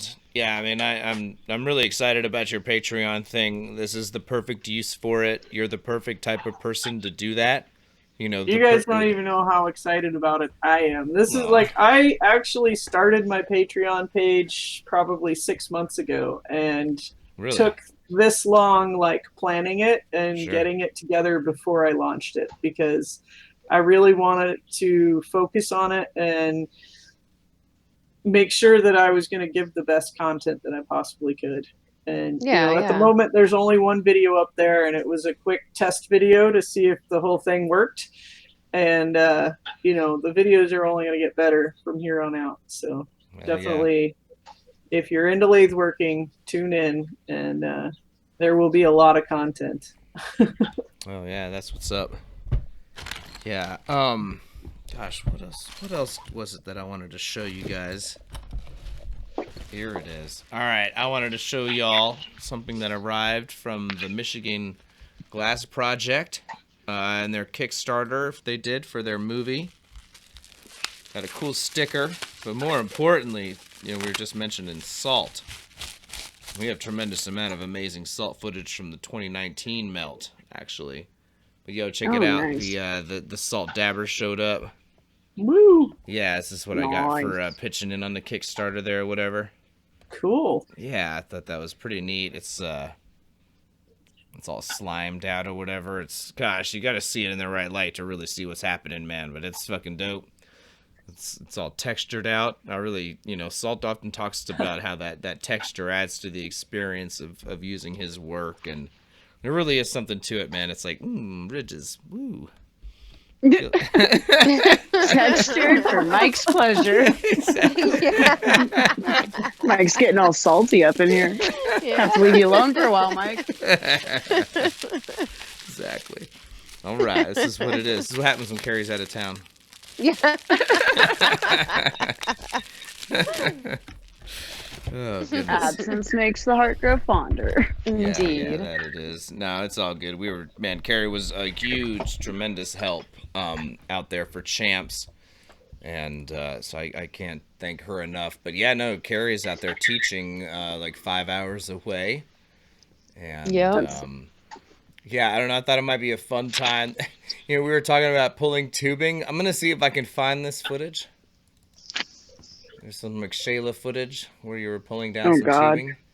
Oh. No, it was pretty cool. You're like, this is boring, Mike. And I was like, all right, whatever. I'm going to keep filming. It's not boring. You're doing it. That makes it cool. Yeah, exactly. I was being obnoxious about Mike this. was like, I caught Sheila doing this stuff, and she was just slinging it all over. It was so cool. I think this is it. Here we go. All right, here we go. This is some bonus for you guys. This is Champs 2020, incredibly fresh footage. Oh, wait a minute. I'm still on screen. Sorry. So, Shayla's fritting up this tube. Yeah, you guys, this is a free bonus demo for you guys. So yeah, I need to pull down some really thin, small tubing really fast. So I learned this trick watching some YouTube videos, some soft glass. Okay. So it's a really cool frit tray. Yeah, that frit tray. Where'd you get that? I think like a freaking Hobby Lobby or something. I was gonna say it looks like something from Pure One Imports or something. I was gonna say Pure One too. Yeah. We don't have Pure One. It might be a thrift ceramic or metal? It's metal. It's like brass. Cool. Right on. It's got some weird sort of paint on it that stained my piece. It was kind of interesting. I have to figure out how to get that off. Oh man. Shahik Dog in the back. Mega shout out. Right. Camper Glass. Happy Time Glass. Bill Burrows in the back. We got Camper back there. Yeah. Then Byron. Yeah. The homie. Some fucking fun crew. Had really Shaggy over there to my right. Yep. It was a busy show. Champs is a great scene. I really, really do enjoy covering Champs, and I keep wanting to come back to Champs, and there's so many things to do. It's like you got to pick and choose which ones you can get to. That's true. Of course. Yeah, it's all good. I understand that. Shout out to all my sponsors for making that happen for me, because I've been doing a lot of fucking shit lately, and I couldn't do it without North Star, Humboldt Vape Tech. We got Roger Paramore, bunch of people throw down to make this stuff happen for us artists. So awesome. Thank you, guys. Very good. Yeah, so sponsors make so much possible. It means I need some of those. I've never had a sponsor. Yeah. Dude, it's worth it. Yeah. Get some sponsors. Get on our level. I even got some of that diet weed sponsors. Nice. Diet. Well, if there's anybody out there that wants to sponsor Suuze, I don't know what I need a sponsor for, but I definitely need one. Yeah. I love you, Suuze. I love you too, Shayla. I'm so glad you came out. Oh shit! The Dripst out there in the chat says it's the first time watching the live stream and loved it. Appreciate you, man. Awesome. Thanks for being here. Yeah, you picked a good time to join us the first time. I was just gonna say, yeah, what a treat. Ladies' night in the house. Yeah, that's right. So yeah, this is all heat-based stuff right here. I'm just heating that piece up, getting an even heat base throughout as much of it as I can, control, pull evenly on. And I typically do about half of that size at a time when trying to go this thin, because I want to keep the thickness at 2 or 3 mil, so I can control it easier. Sure. And it's almost like pulling a point, right? It's a matter of timing and such in order to maintain that wall weight that you want. Yeah, timing and heat base are key. Sure. For sure. And then I use a lot of gravity when I'm doing these pulls. I'm getting ready to do it here, but you'll see me flip it both directions, usually about 2 times. It's super molten, so yeah, I thought this was really fun. Throwing that glass back and forth, and it's so liquid that it will just flow really evenly. Woo! Yeah, it's just tight. This is what I did. Yeah, Carrie's not bullshitting. I was like, oh, I got some footage of Windstar I really like. This was it. Sweet. I thought this was really nice. Yeah, that was great. Hell yeah. So how many times doing there is causing vibration in the glass to help it flow down into an even wall thickness. Right? Yeah. Hell yeah. All about it. How many times did you do that before it worked, Shayla? It actually worked really well the first time. That's awesome. I'm gonna have to try it. I've never done that. Got really high and had to try it. So I pull all my own tubing. So it's a chore that I do like once or twice a month, and I just pull down 3 pounds of tubing in a day or two. That's usually awesome. Do or break it in, but oh wow. Yeah, that's a lot. All right, guys. We're gonna go ahead and pick that number now. Go ahead and pick some winners. Yeah. Get a wiener. Totally. I mean, winner. Let's go ahead and do that. Let me get random.org up, because y'all know I let the universe decide who wins these things. And let me close this video. Yeah, like I said, bonus demo. What? Who knows, man? I mean, there's still 135 people watching. It's like, fuck yeah, let's just share some more dank glass. Why not? More stuff. Especially since Shayla was kind enough to join us, and yeah. Shayla, the chat wants to know, is your torch a CC plus or a CC? This is a CC plus. That's what I thought. About a year now. Okay, gotcha. Oh yeah, shout out to CC. They're another sponsor.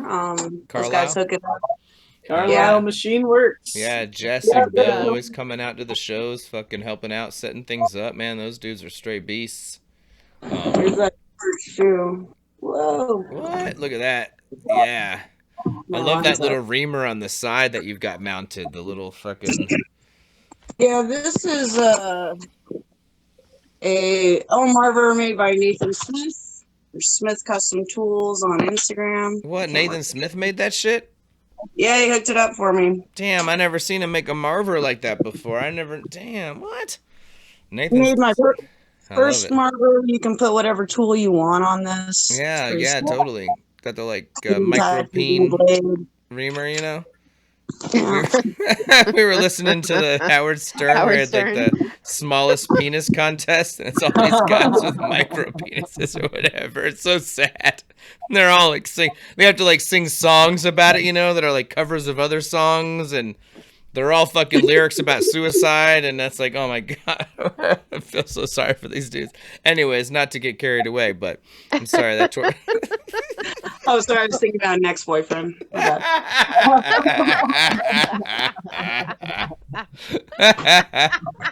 Oh shit. Okay. All right. Let's reel it in here. What did I say? 1 through 200. Let's do this. Let's pick some winners. All right. So like I said, man, I have got a fat ass sticker pack, the fucking miniature watercolor, as it says, yo. It's tiny. I like that. It's on theme. Right on theme. Anyways. And then I've got a couple of Champs pins in there. And then we've got some sticker packs for a couple of other homies. So, all right. This one's for the big prize, though. Clickety, clickety, clickety, clack. 139. Do we have a 139 up in this? What's up? I do not see a 139. Do you do Prices Right rules? Is that No, it's got it. We're going for a direct hit here. okay? Yeah, I know. It can make it take a while, but It just draws it out. It makes more fun. exactly. You got a I don't think we have a 137. 4. Yeah. All right, here we go. Clickety clack. 21. Nothing. Remember. 188. Nothing. 93. Nothing. 63. Oh, 36. No, there's a 163. Sorry, Carl. 100 off, baby. 109. Okay, nope. 93. Didn't we already do 93? We already did that one. It's not very random. It just did 93 again! Again. Dude, yo, okay, look. See, random, man, like random, truly random, and like this, like the gambler's fallacy, right? You know what I mean? Like, well, if I lost this time, I got a 50-50. No. The preceding odds do not affect the next odds. Random.org is fucking wild. It just speaks to the mathematical nature of the universe. All right, we got a 5 here. That's going to be a hard one to seek down, but I'm on it.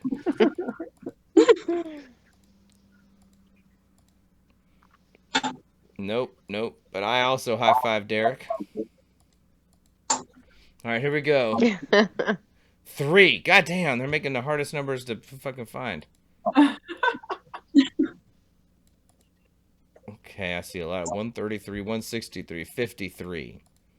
137, It's rigged. 36. Somebody says. Yeah. 31. No. It's not rigged, Autumn. Nobody's won yet. I know, right? It's kind of comical how long it can do this sometimes, but all right, 60. I'm seeing a 60. No, that's 360-degree video. 116. Nope. All right, 130. Damn, this one, man, y'all got to get better at picking numbers. This is crazy. So the best way to do it is to go onto random.org to pick your number. There you go. Yeah. I got to see where it's think feeding. 93. I'm always going to pick 93 from now on. Right? Damn, this is wild. Come on. Is that an 8?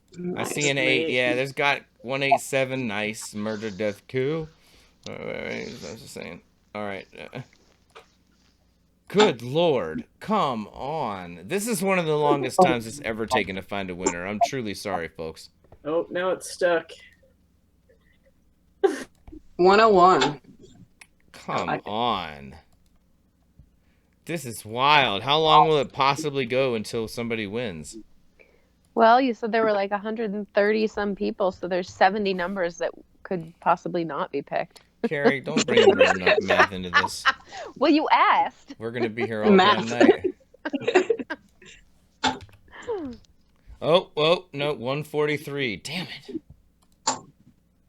Oh, 33. If somebody didn't pick 33, we got trouble here. We got to, nope, 133. Come on, that's the coefficient of Boro, baby. Well, you should tell them more about your Patreon, Suze, because we're going to be here a while. Whatever. Not just... Damn. All right. Oh, okay. All right. Okay. Derek Weaver, the motherfucking homie, Oh, Derek wins got the it. grand prize, man. Yeah, dude, fucking Derek. I love you, brother. Man, God, do you? How long ago was it that we met? A long ass time ago, man, and some good ass times, dude. I really appreciate you, man. I'm glad you won this thing. No disrespect to anybody else, but you know, it's you know, it is what it is. You're getting the framed watercolor. It's tiny. You're getting the pins, and you're getting the sticker packs. All right, let's pick another couple of winners for sticker packs, though. These are fat-ass sticker packs. These come with, like, 20 fucking stickers. They're dope. 133. Oh, I think you actually said there was a 133, right? There is a 133. That's fucking awesome. All right, yeah. Mars. You guys, please shoot me an email with your address at mikemason@gmail.com. No other numbers or nothing. Just mikemason@gmail.com. I made it. And I will get that out to you. And please do it soon. I don't like when people hit me up a week later, frankly. So, all right. Let's pick one more winner because I've got another sticker pack, and I really appreciate you guys. 122. What's up? I'm seeing a number here.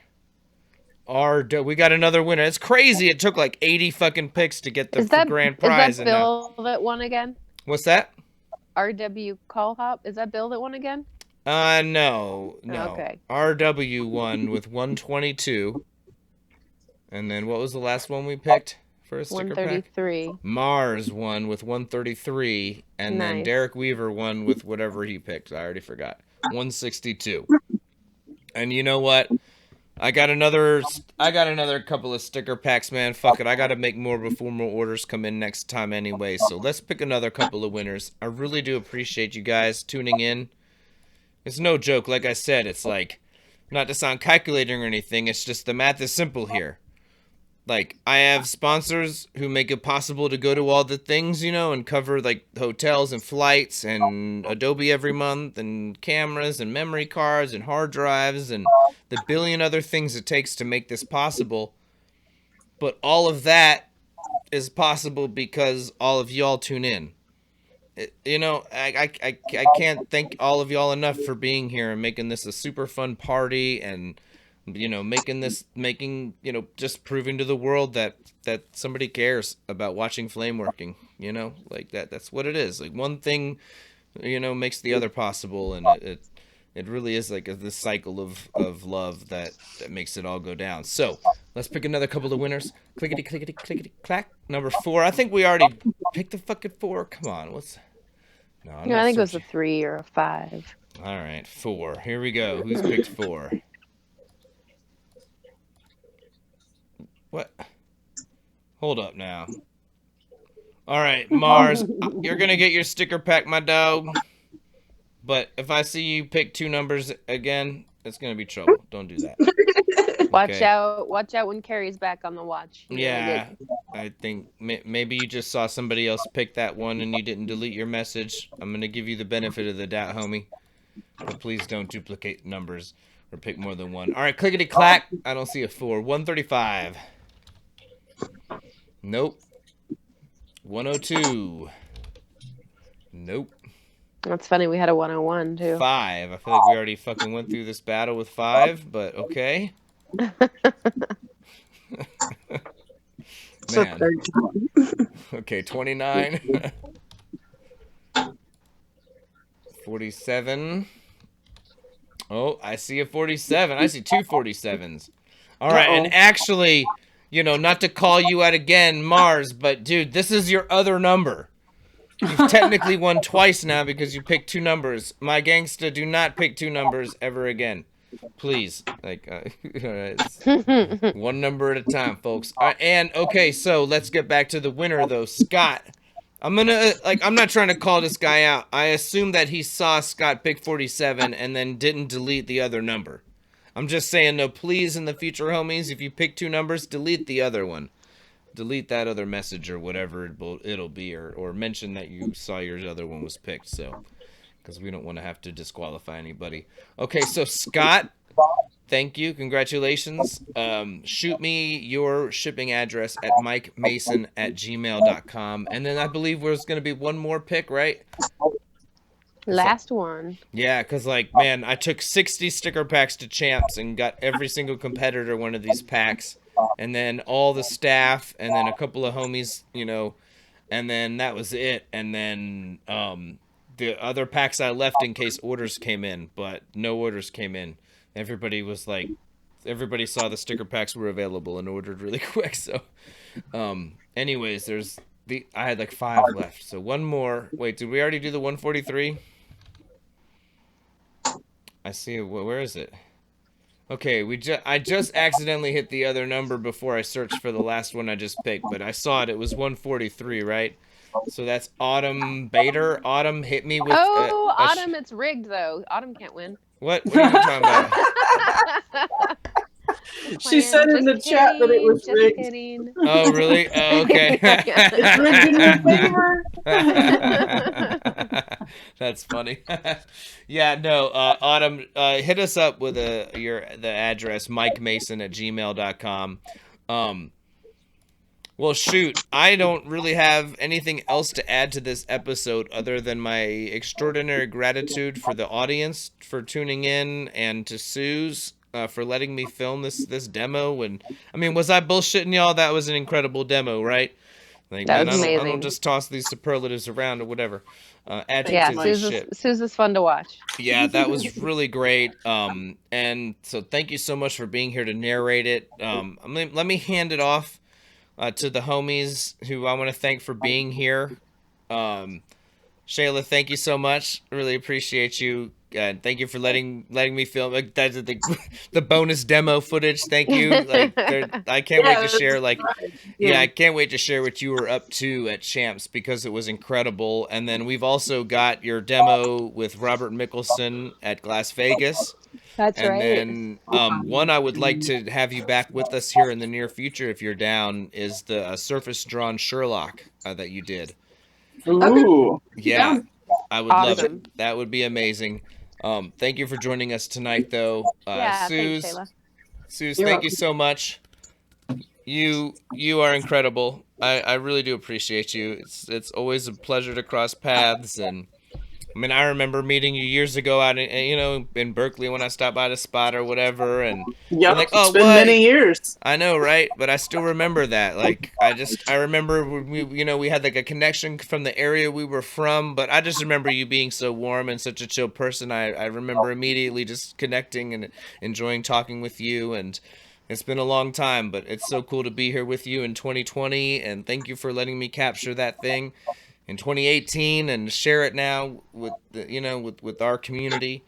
Thank you. And I really do wish you the best of luck with this Patreon thing. Like, you are just the person who should be sharing this lathe knowledge. Well, thank you. Yeah, it really is. So I hope that we have many more of these and many more times that you get to film me working, and let's just make more cool stuff. Really. Yeah. Well, that'd be my honor. Let's fucking do Absolutely. that. Yeah. All right. And to my beautiful co-host who, it is so. I'm sinking further and further into the bed. Yeah. Thank you, Carrie. Much love. You're the best. I love you. Totally. You're the best. But yes. Thanks, Shayla and Suze, for joining us. It was great. I hope you can join us again soon. Suze. Well, yeah. All right, everybody. I will leave you with that. Much love, homies. Good night. Bye. I love all of you.